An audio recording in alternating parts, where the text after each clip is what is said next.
আমি পর্বতের উপরে চোখ তুলে দেখব কোথা হইতে আমার সাহায্য আসবে। ঈশ্বরের কাছ থেকেই আমার সাহায্য আসবে। তিনি আকাশ ও পৃথিবীর সৃষ্টিকর্তা। তিনি কখনো আমার পা পিছলাতে দেবেন না। ঈশ্বর আমাকে সমস্ত অমঙ্গলের হাত থেকে বাঁচিয়ে রাখবেন।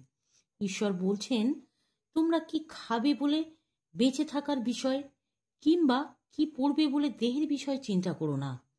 জীবনটা কেবল খাওয়া ও দেহটা কেবল পড়ার বিষয় নয়। তাই এই সকল বিষয়ে তোমরা চিন্তা করো না। তোমাদের স্বর্গস্থ পিতা তো জানেন যে এসব জিনিসের তোমাদের প্রয়োজন আছে।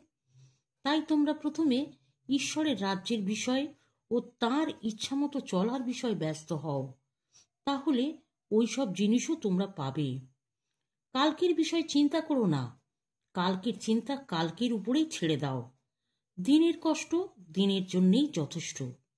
তাই এসো, আমরা সাহস করে ঈশ্বরের দয়ার সিংহাসনের সামনে এগিয়ে যাই, যেন দরকারের সময় সেখান থেকে আমরা তাঁর দয়া ও সাহায্য পেতে পারি।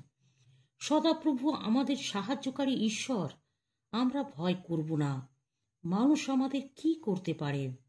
ধন্য তার নাম।